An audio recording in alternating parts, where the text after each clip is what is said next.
More rain, more chaos, more confusion as far as riding goes. But we got stage 17, the 2024 Giro d'Italia, the 107th edition. Selva di Val Gardena to Passo Brocon, 159 kilometers. Here is the route. Let's add this to the stage. There we go. There's the route. Well, we can do both, Tyler. There you go. There's the route. HC climb, a sprint at 47 kilometers. Cat 1, Cat 3, Cat 2, and a Cat 1. Welcome, everybody. Between Two Wheels podcast. Tyler Yonke, episode 341. Hello, everybody. Hello, Victor. Yes, thanks for joining. Glad everybody should be subscribing, putting on your notifications so you get us, because sometimes I come to you in the morning, sometimes I come to you in the afternoon and evenings. It's confusion. It's confusing for me. I know it's confusing for you. But here we are. I've got a plane to catch in a little bit, so I thought I would just do this. I was just working from home a little bit, and there we are. But it was an exciting stage, and look, there's only so many chances left for the general classification to get mixed up. There's only a few extra chances for some of these breakaway riders to get away and win, and then we have bad weather, and here we go. Now, when I do these shows a little bit earlier like this, there's not a full highlights package that I could clip through, so we're just going to have to deal with it. But I do have the last 2K or so here we can kind of flip through. But I thought I would just do kind of like as it happened. Let's see if I could find that. Okay, so 109 kilometers to go. You had a breakaway. Julian Alaphilippe, Soudal Quickstep, Amrai Gebrselassie, a little trek. Nairo Quintana, movie star, back up there. Giulio Pellizzari, remember we saw him with Bardani yesterday. Georg Steinhauser of EF Education, who they've been really trying to get in the break these last, the whole race actually. Marco Frigo, he started the break yesterday with Israel Primatech. Damiano Caruso, Bahrain Victorious. Davide Ballerina with Astana, Kazakhstan at 109 kilometers to go. They had about 90 seconds on the group. Steinhauser has a puncture. He gets back on. Things are going just well. Rider did abandon. David Decker. We'll talk about all the riders that basically that. In Alaphilippe, once again, he's back in there, further back down the road. UAE, they're driving the pace at the front. It looks like they're okay with the break getting away today. But then we had this situation with, 2 or 3 climbs to go? The main on the Passarola, Team DSM, Fernatech, Postal NL are on the front. They had put Chris Hamilton. It looked like they were going to possibly get a Romain Bardet up the way. The break's still away. Alaphilippe is changing jackets. Things are going well. The break has a lead of 2.5 minutes now. Things are looking to settle down. And then you get a little bit later on, all of a sudden, Chris Hamilton, it's not at the front anymore. It's Kevin Vermarke. And because the break starts coming back down just a little bit more. And next thing you know, Kevin Vermarke is on the front. And he looks like he is trying to launch Romain Bardet up the road. 62 kilometers to go. And the most interesting part of this situation is, with Romain Bardet, we can take a look here. Let me take a look at the actual results to where he was going into the stage, because that is, to me, a kind of an interesting aspect. So Romain Bardet, I think he went up yesterday a little bit. Where is he at here? Romain Bardet, 7th place, 12:18 back. So he did, he lost time obviously yesterday, but he was. The point being is he's coming into this stage here, and his team with 60 kilometers to go is lighting things up. And the most interesting part of this, UAE's very own Tadej Pogacar decides he's going to jump on the wheel. So Kevin Vermarke is shredding the field, and it looks like, I don't know what the plan here, maybe to launch Romain Bardet, but if Tadej doesn't react, no one else reacts. Because what did we say? He was in 12th place here? Isn't that what we said?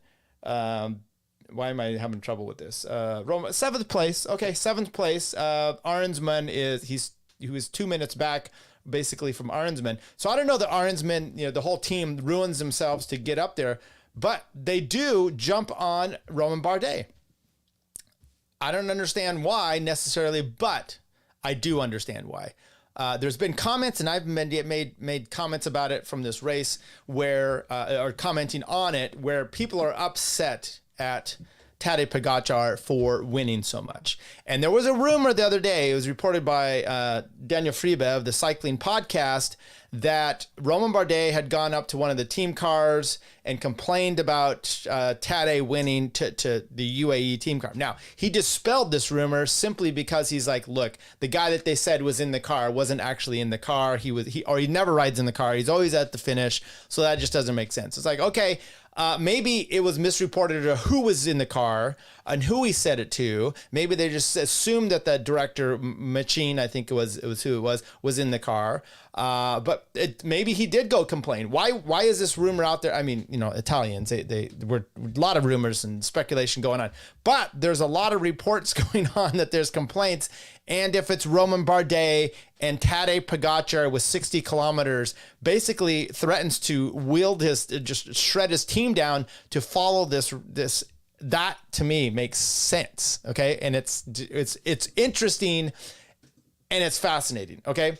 So, but Kevin Vermaelen, by the way, great looking ride today for him for the most part, because he ends up holding on even up to the final climb, but he's shredding this group down. They bring the break back. And then next thing you know, Romain Bardet's on the blower on his mic, and he's like, hey, something. And he goes from second wheel to like fifth wheel. And then he's in there and he's continually just jabbering away.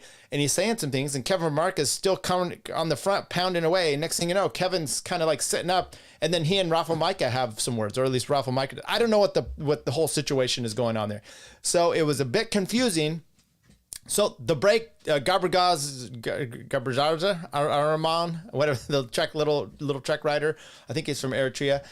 He says, fine. He was in the break prior, and he just says, fine, I'm going. And so he launches it up the road again.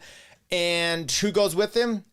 Georg Steinhauser. Now, we saw him on the Queen stage, stage 15 the other day, off in the break, 3 minutes up the climb, a good move, and Tadej says, I think I want this with 15, 17, 16 or so kilometers to go, takes off, catches him, drops him for another 3 minutes or so. But his time there was very close to what it was for the GC riders. It wasn't actually too much difference. So he did a great ride. It was very impressive to see, especially in the break that day. And so he's out front, and then he ends up dropping the little truck rider over the penultimate climb. Then they come down. I think they regrouped again, and then he ends up dumping him again off in the break. And he has like almost 3 minutes coming into this final climb, which you expect, or you hope for, at least for him. This time he's like, hey, I hope I can make it to the finish.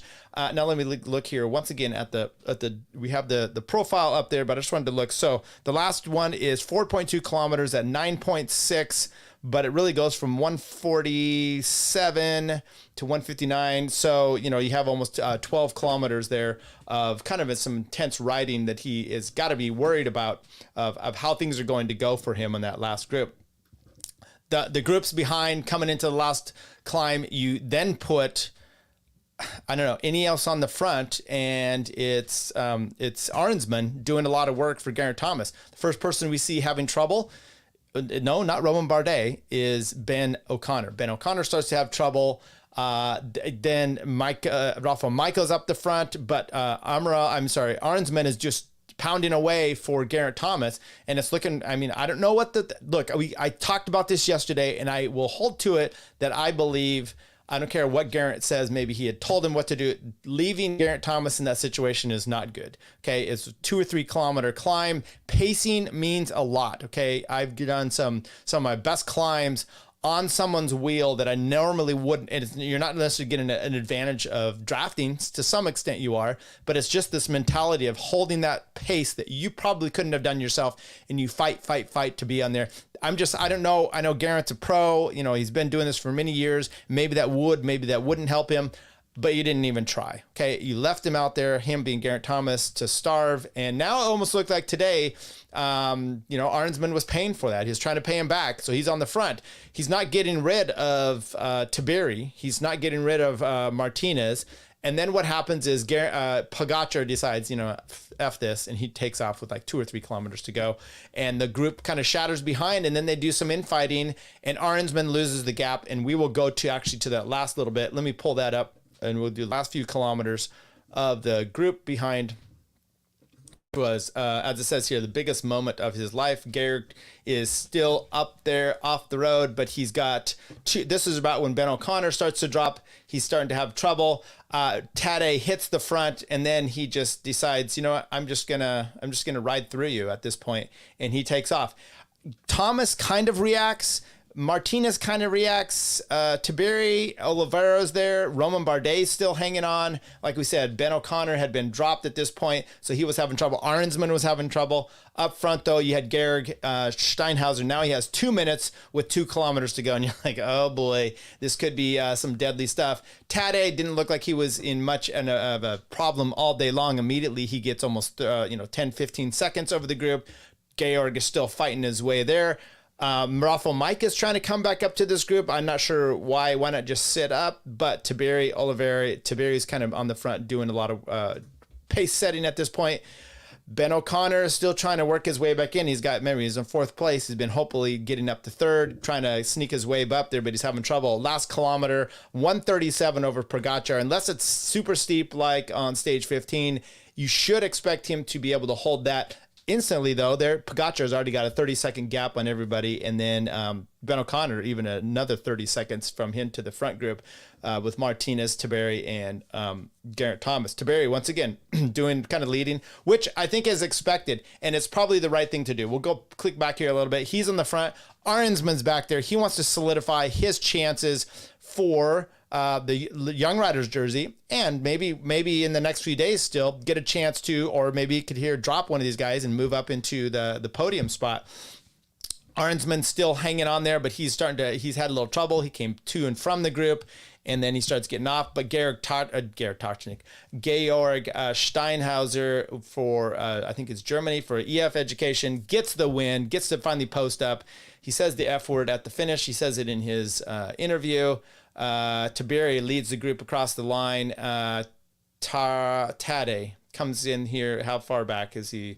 Now he's a minute back. He's really shut things down. Coming over the line, 1:21, 1:24. So easily within that minute and a half. Took about a minute and a half off of him when he came out. Tiberi comes around the corner, sprints for the final finish, and you can see Arnsman's not there. Roman Bardet is hanging on. Geraint Thomas is hanging on, as is Martinez and Oliveira. So that's their top there. Let's go to the results, people, and we will see Tadej Pogačar looking like a professional cyclist. He's looking like a legendary professional cyclist, Victor. Yes, he's quite insane with how good he is. But once again, I'll stress this here. He's racing against some very good guys. I get that, okay? But he's also racing against some not the best, okay? No offense to them, but the only person in this race that's won the Giro before is Nairo. Okay, Geraint Thomas is 14 seconds off of the podium last year. He did a much better ride, but he's getting older. And then you've got he's won the Tour de France as well. So it's just not quite. And Martinez has been top 5 before, but never inside the top 20. Roman Bardet's been on the podium, never won. So it's a different facet of groups here. But yeah, Tadej is above and beyond. And by the way, fantastic to see him racing. I've been enjoying it. So Georg Steinhauser gets the first place, Tadej second. Tiberi comes in 1:42 down. They only end up losing 20 some seconds, but losing a time bonus there. Geraint Thomas, Martinez, Aina Rubio, Roman Bardet, all at the same time at 1:42. A few seconds off of that at 1:55, almost a little over, 13 seconds there, is Arnsman, Jan Hurt, Rafael Micah. Then a bigger gap there to Fortunato, O'Connor, Storer, Quintana. Kevin Vermarket coming in 2:49. So even after that, or 3:49. So even after doing a lot of that work, he still was able to get himself up there. Let's take a look at the GC. Look at this time won and lost. 24 seconds lost to Tadej from Geraint and Martinez. Ben O'Connor drops a whole minute here. Tiberi loses 20 seconds, so he's going to be, he's moving his way up. He's in 5th place. The only one that moved up today and down was Aina Rubio there in 8th place. Moved up and swapped places with Filippo Zana. But Filippo Zana is still getting himself a top 10 with Jan Hurt of Sudolf Quickstep. Loses 37 seconds down to 10th place. Arnsman. So let's take a look here at KOM, because Steinhauser's going to be moving himself up. Yeah, 130 on that. That's that's quite the move up. 148 for Pellizzari. He was, got a bunch yesterday. He was in the break today as well. But Tade 230. He's going to be winning this thing outright. The youth jersey, Arnsman loses an additional 17 seconds. He's down 41 seconds off, and they have a nice little gap over Arnsman. Okay, let's take a look at what's coming up tomorrow, because I think it's going to be a sprint stage. So this is, what's today? Today's Wednesday, right? So this is Thursday. It should be a day for the sprinters. We'll take a look and see which sprinters are left. Thursday, Friday, a mountaintop, but it's just a chance for the 2, 3, and 4 riders to try to do something. And then Saturday, another one. I don't know if you're going to see much at all come about from this. I expect mostly to be something from Tiberi, that youth jersey, and maybe Arnsman, that kind of situation solidify itself. Thomas is not moving ahead of Martinez. Martinez has been definitely is second place here, and I think he's easily going to hold it. Thomas needs to be able to drop him on a really long climb and then hold him, that pace that he does, and he just isn't quite there this year. And Martinez has enough jump, and he's been looking good enough where I just don't think the pace is going to be a problem. And then we have our sprint coming down into the finish. Okay, so let's look along here. Let's go back to, what's today? Stage 17? Stage results, but let's see if anybody DNF'd. DNF, we already mentioned it, David Decker. That's the only one. We have Mikael Berg. He's suffering his way in there, 46 minutes coming back at the end here. Luke Lamperti came in with the Gruppetto. So, the sprint we have tomorrow, it's going to be, I think, Malir. You're going to see Milano once again. For UAE, I think he climbing well today, and I think he's coming strong. So I expect Milano of UAE to actually be up there. Jonathan Milan, depends on how they're coming through the mountains. Do we still have? Let's see if Caleb Ewan is still in the mix. So second tier at this. Denazi's there, Pithy. So I do expect once again it to be a trek show to try to get Jonathan Milan, another stage win. And we'll see how that goes. Let's see if there's any interviews that we might want to be interested in. I would be interested to see. I think Geraint Thomas said something at the start, which might be an interesting video to do. There we go. Geraint Thomas at the start. Let's pull this one up.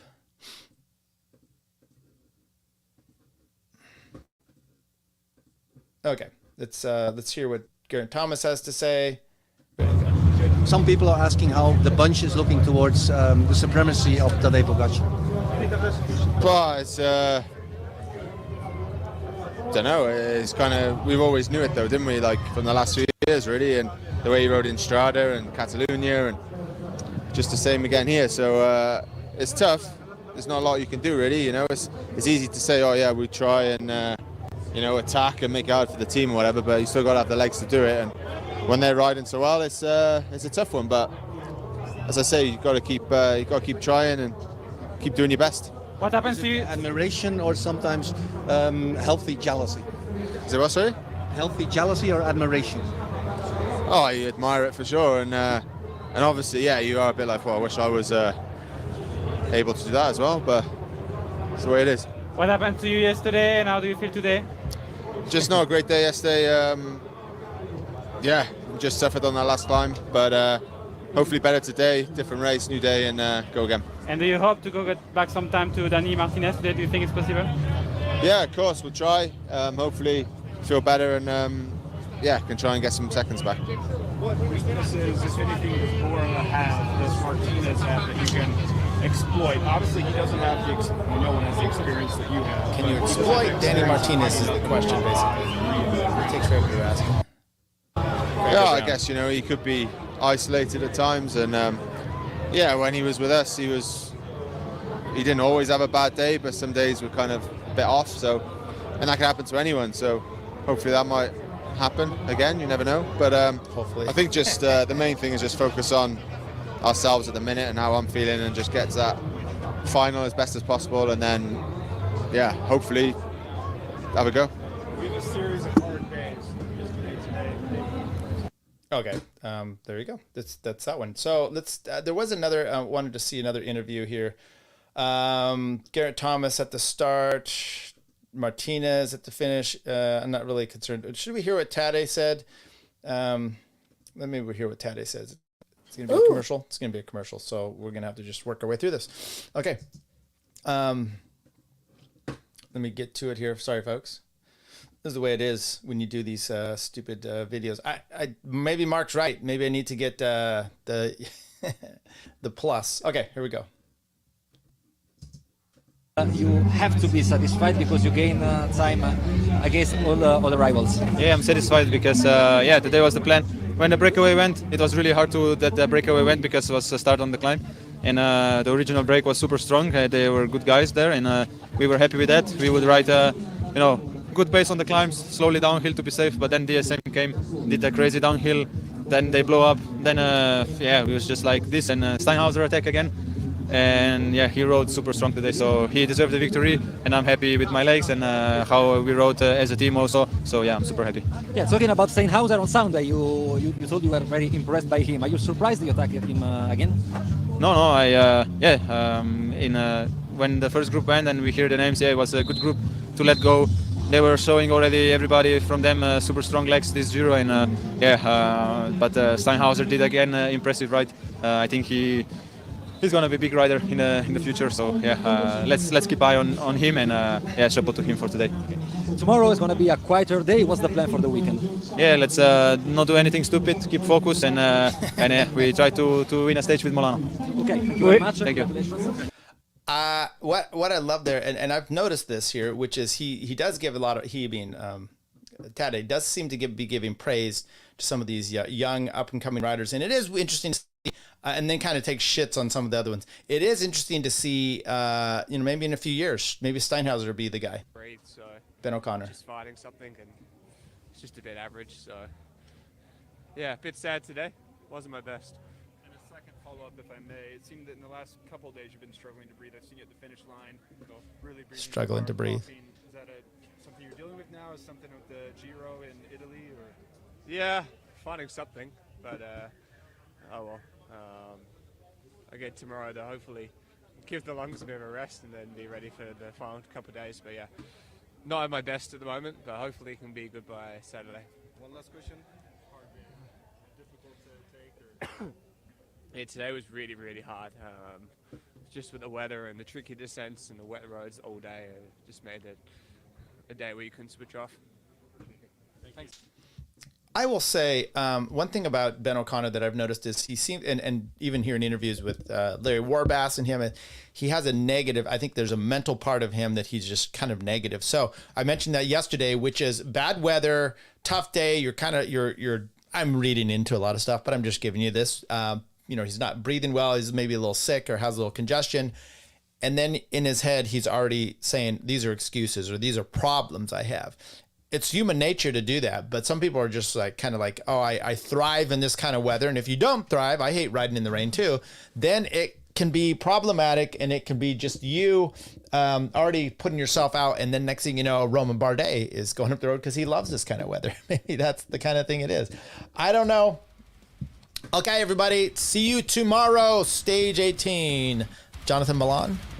Perhaps. Maybe later. Froome now, he goes on the offensive, he goes on the attack over the top of this final climb, and nobody at the moment can go with him. He had 75 kilometres to go, and now under the Flamme Rouge, and there he is, still the virtual Maglia Rosa on the road. Who would have thought it at the start of today? But Chris Froome, masterful performance, takes the win.